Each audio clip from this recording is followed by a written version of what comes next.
चला मुलांनो, आज आपण पाहणार आहोत इयत्ता चौथीमधील परिसर अभ्यास भाग 2 मधील 18वा पाठ. आपल्या पाठाचे नाव आहे लोककल्याणकारी स्वराज्याचे व्यवस्थापन. चला तर सुरू करूया. त्यापूर्वी जर आपण माझ्या यूट्यूब चॅनलवर नवीन असाल तर यासारखे अभ्यासाचे व्हिडिओ पाहण्यासाठी या चॅनलला सबस्क्राईब करा, लाईक करा, बेल आयकॉन दाबा आणि आपल्या मित्रांबरोबर शेअर जरूर करा. चला तर सुरू करूया.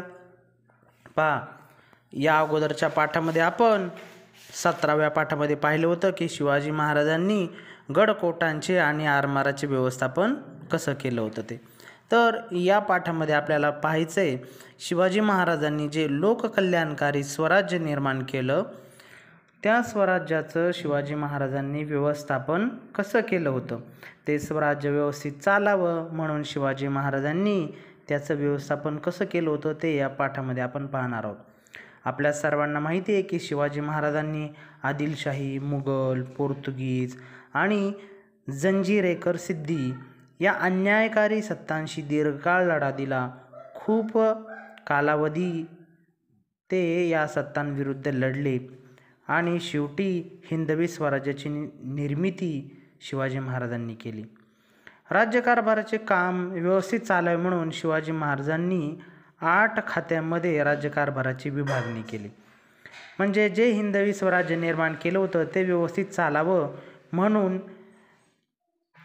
आत्ता देखील आपण पाहतो जसं शिक्षण खातं आहे, आरोग्य खातं आहे, पाटबंधारे खातं आहे. या खात्यांमध्ये विभागणी केलेली असते. त्या खात्याचा कारभार त्या विभागातील लोक पाहतात. त्याचप्रमाणे शिवाजी महाराजांनी त्यावेळेस राज्यकारभार व्यवस्थित चालावा म्हणून 8 खात्यांमध्ये त्याची विभागणी केली होती. मग हेच शिवाजी महाराजांचं अष्टप्रधान मंडळ होय. आपण ज्याला म्हणतो अष्टप्रधान मंडळ काय, तर शिवाजी महाराजांनी राज्यकारभार व्यवस्थित चालवण्यासाठी 8 लोकांची नियुक्ती केली होती विविध पदावरती आणि त्यांना वेगवेगळी कामं दिली होती. तर हेच शिवाजी महाराजांचं अष्टप्रधान मंडळ होतं. प्रत्येक खात्याचा एक प्रमुख नेमला होता आणि त्यातूनच महाराजांचे अष्टप्रधान मंडळ जे आहे ते साकार झालं होतं. अष्टप्रधान मंडळाच्या माध्यमातून चालवलेले शिवरायांचे स्वराज्य हे खऱ्या अर्थाने लोककल्याणकारी राज्य होते. या अष्टप्रधानांच्या व इतरही महत्त्वाच्या अधिकाऱ्यांच्या नेमणुका आणि त्यांची पात्रता व गुणवत्ता शिवाजी महाराज स्वतः पाहत होते आणि त्यांच्या कारभारावर ते स्वतः देखरेख ठेवत होते. तुम्हाला हे माहिती आहे का की लोककल्याणकारी राज्य कशाला म्हणायचं? लोककल्याणकारी म्हणजे ज्या राज्यातील लोक, प्रजा अन्न, वस्त्र, निवारा या मूलभूत गरजा त्यांच्या पूर्ण होतात, ज्या ठिकाणी स्त्रियांचा सन्मान केला जातो, सामान्य जनतेची व शेतकऱ्याची फसवणूक होत नाही आणि कोणावरही अन्याय होत नाही, तेथील लोकांना, प्रजेला जलद न्याय मिळतो, शेती आणि उद्योगांचा विकास होतो, लोककला बहरू लागतात आणि प्रजा सुखी आणि समाधानी असते, अशा ठिकाणचं राज्य आपण म्हणू शकतो की हे लोककल्याणकारी राज्य आहे. शिवछत्रपतींनी निर्माण केलेल्या स्वराज्यात त्यांची प्रजा सुखासमाधानाने राहू लागली. पहा, अगोदर माहिती आपल्या अगोदरचे जे राजा होते ते स्वतःच्याच चैन विलासामध्ये मग्न असायचे. त्यांना लोकांचे काय हाल होत आहेत याच्याशी काही एक घेणं देणं नव्हतं. पण शिवाजी महाराजांनी सामान्य जनता, प्रजा सुखी कशी राहील यासाठी नेहमी प्रयत्न केले. त्यामुळे शिवाजी महाराजांच्या स्वराज्यातील प्रजा जी होती, लोक होते, ते सुख समाधानाने राहत होते. त्यामुळे महाराष्ट्रातील लोकांच्या ठिकाणी प्रखर आत्मविश्वास, स्वाभिमान आणि देशप्रेम दिसू लागलं होतं. आता पर्यावरणाचे संरक्षण. पहा, आपल्या सर्वांना माहिती आहे की आजकाल प्रदूषण, पर्यावरणाचा ऱ्हास मोठ्या प्रमाणात व्हायला लागलेला आहे. मग आताशी आपल्या लोकांना पर्यावरण संरक्षणाचं महत्त्व कळायला लागलेलं आहे. पण शिवाजी महाराजांनी त्या काळीसुद्धा पर्यावरण संरक्षणासाठी प्रयत्न केले होते. त्या प्रदेशावर निसर्गाने, आता आपण या ठिकाणी पाहू की नैसर्गिक पर्यावरण म्हणजे काय. त्या प्रदेशावर निसर्गाने निर्माण केलेली भूमी म्हणजे जमीन, हवा, पाऊस, नद्या, समुद्र, ओढे, जंगले, प्राणी, पक्षी, सूर्यप्रकाश, चंद्रप्रकाश ह्या सगळ्या घटकांना मिळून या सगळ्या घटकांच्या मधूनच मानवाच्या आजूबाजूस जो परिसर तयार होतो, आपल्या भोवताली हे सगळं आहे का नाही, भूमी आहे म्हणजे जमीन आहे, हवा आहे, पाऊस होतो, नद्या, समुद्र, ओढे, जंगले, प्राणी, पक्षी, सूर्यप्रकाश, हे सगळं आहे आपल्या भोवताली मानवाच्या आजूबाजूस आहे. या सर्वांना मिळूनच काय होतो, परिसर तयार होतो. आणि हा निसर्गाने तयार केलेला असतो आपल्या भोवतालचा परिसर, त्यामुळे त्याला म्हणायचं नैसर्गिक पर्यावरण. या पर्यावरणाचा आवश्यक त्या प्रमाणात उपयोग करून घेणे मानवाच्या हिताचे असते. आपल्याला माहिती आहे पर्यावरणामध्ये आता झाडं येतात, समजा आपण झाडांचा उपयोग करतो, हवा येते आपण त्याचा ऑक्सिजन घेतो, पाऊस होतो त्याचा आपण वापर शेतीसाठी जमिनीसाठी करतो, नद्या नाल्या आपण आडून त्याचे बंधारे बांधतो, त्यानंतर समुद्रातील पाण्यापासून आपल्याला मीठ मिळतं. म्हणजे भोवतालच्या परिसराचा वापर आपण माणूस नेहमी करत असतो, पण आवश्यक त्या प्रमाणातच केला पाहिजे. जास्त जर प्रमाणामध्ये आपण पर्यावरणाचा वापर केला तर पर्यावरणाचा काय होईल, ऱ्हास होईल. मग पर्यावरणातील विविध घटकांचा नाश होणार नाही याची शिवाजी महाराजांनी दक्षता घेतलेली आपल्याला दिसून येते. आपल्या राज्यातील जंगले लोकांकडून नष्ट होणार नाहीत याकडे शिवाजी महाराजांनी त्यावेळेस लक्ष दिलं होतं. त्यावेळेस वृक्षतोड करू नये हे शिवाजी महाराजांच्या डोक्यात त्यावेळेस होतं.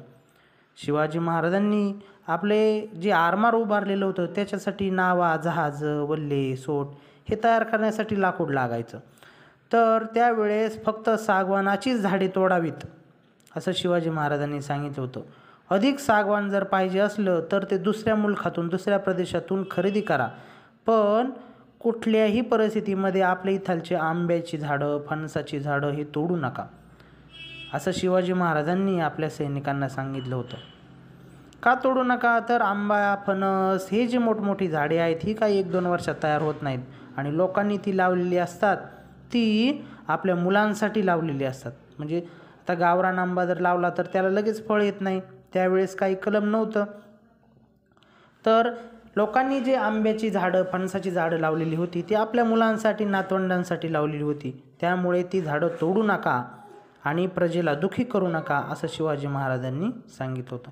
जर एखादं झाड अगदी जीर्ण झालेलं असलं, म्हणजे त्याला वाळवी लागलेली असेल किंवा ते किडलेलं असेल, वाळून गेलेलं असेल, तर अशा झाडा जर तोडायचं ठरलं तर अगोदर त्या मालकाला त्या झाडाचे पूर्ण पैसे द्या, तो मालक समाधानी करा आणि नंतरच झाड ते तोडा असं शिवाजी महाराजांनी आपल्या सगळं आज्ञापत्रकावरून लोकांना, सैनिकांना सांगितलं होतं.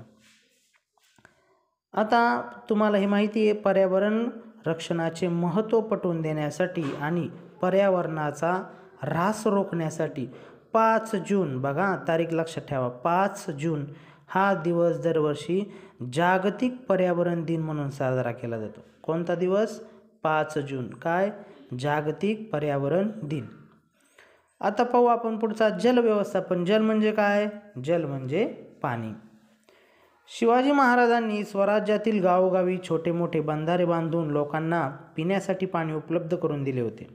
तसेच या बंधाऱ्यांना पाट काढून ते पाणी जे आहे ते शेतीसाठी देखील उपलब्ध करून दिलं होतं. त्यामुळे शिवाजी महाराजांच्या स्वराज्यातील लोकांचे उत्पादन वाढले होते. स्वराज्यातील रयतेला दुष्काळाची कधीही तीव्रता जाणवली नाही. शिवरायांच्या काळात गडांवर वस्ती करून राहणाऱ्या प्रजेंची संख्या मोठ्या प्रमाणात होती. तेथे पाण्याची व्यवस्था करण्यासंबंधी शिवाजी महाराजांनी काळजी घेतली होती आणि गड बांधण्यापूर्वी अगोदर त्या जागेवर पुरेसं पाणी आहे किंवा नाही याची पाहणी केली जायची आणि अशा एखाद्या जागी जर पाणी नसेल तर तिथं अगोदर पावसाळ्यापूर्वी तळं किंवा टाक्या बांधून ठेवायचे आणि मग पावसाचं पाणी जे आहे ते त्याच्यामध्ये साठवलं जायचं. हे साठवलेलं पाणी जपून वापरलं जायचं. अशा जलव्यवस्थेमुळे गडांवरील लोकांना आणि स्वराज्यातील प्रजेला दुष्काळाची किंवा पाणी टंचाईची कधीच सामना करावा लागला नाही.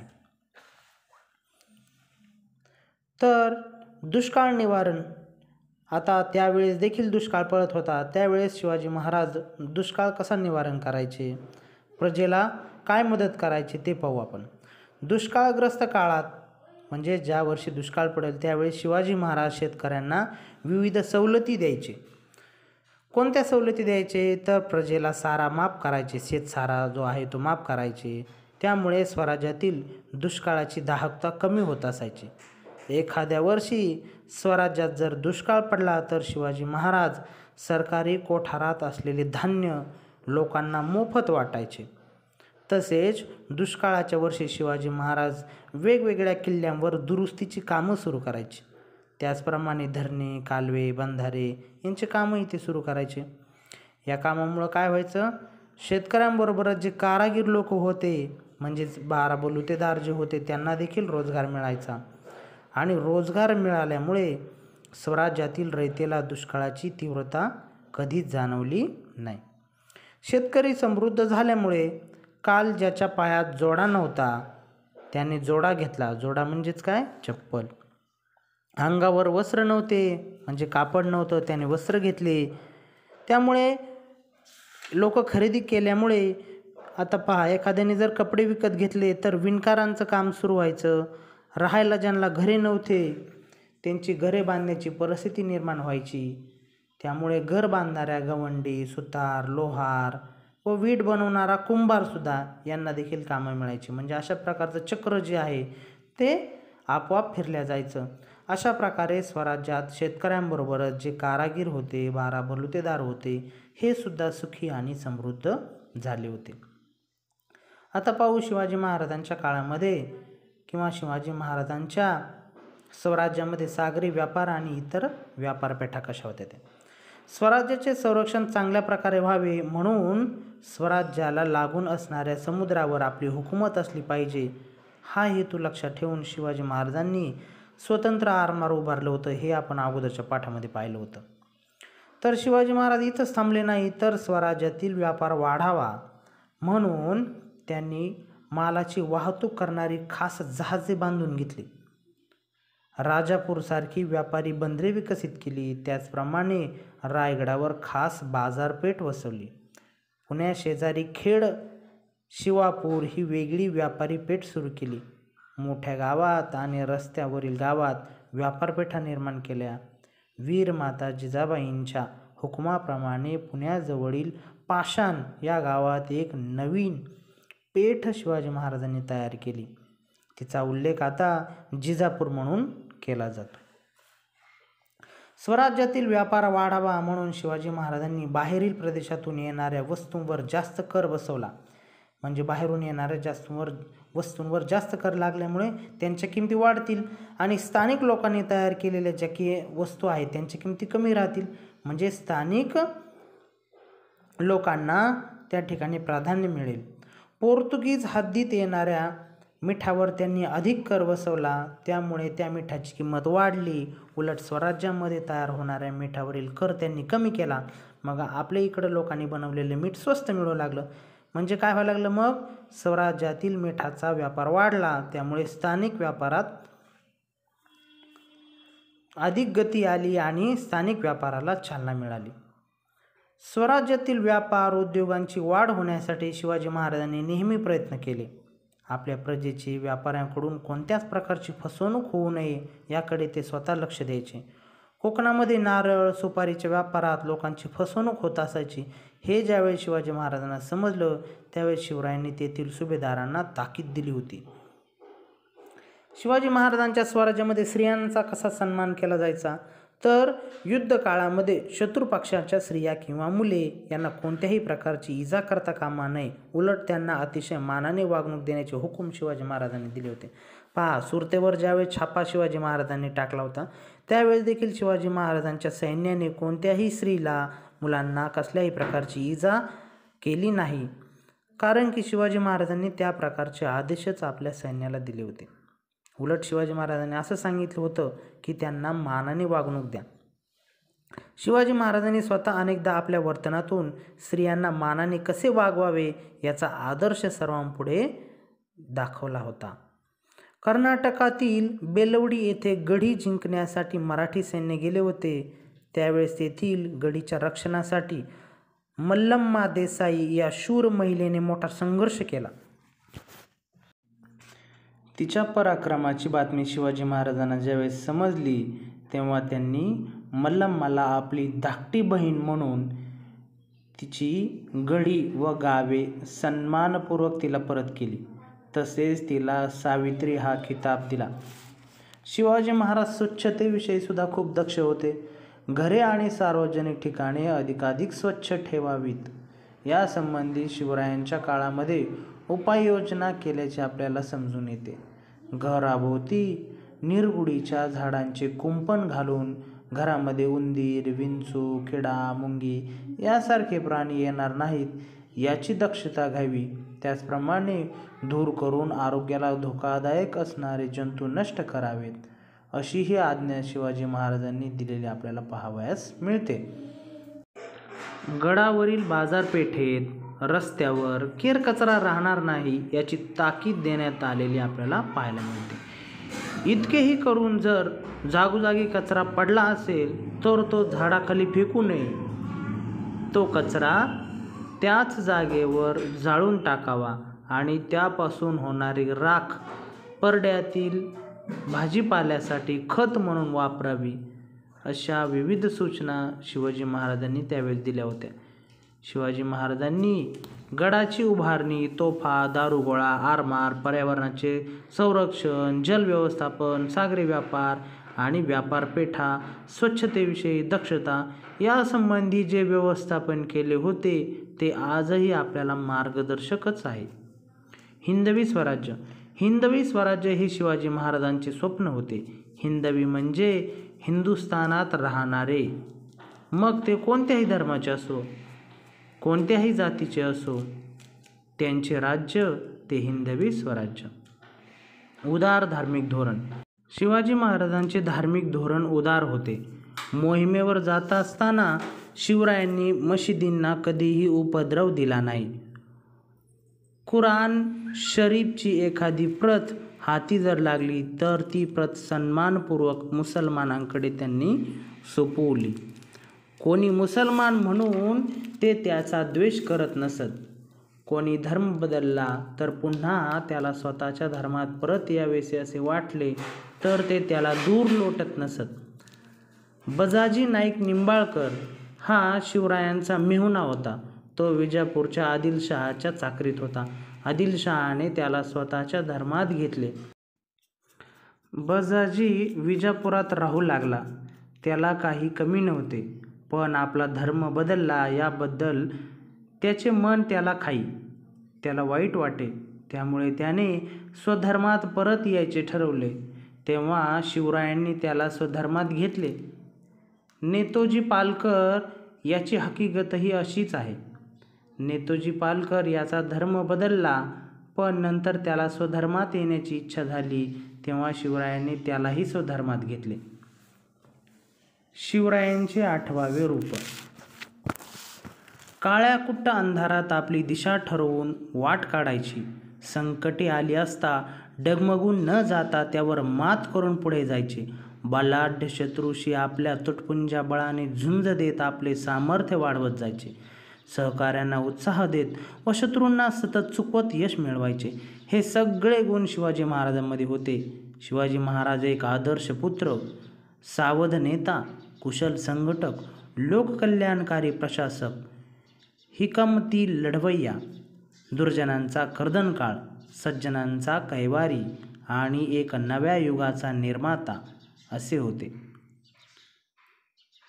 शिवाजी महाराजांच्या व्यक्तिमत्वाचे कितीतरी तेजस्वी पैलू आहेत. हे सारे पाहिले की पुन्हा पुन्हा वाटते शिवरायांचे 8वे रूप, शिवरायांचा 8वा प्रताप, शिवरायांचा 8वा साक्षेप भूमंडळी.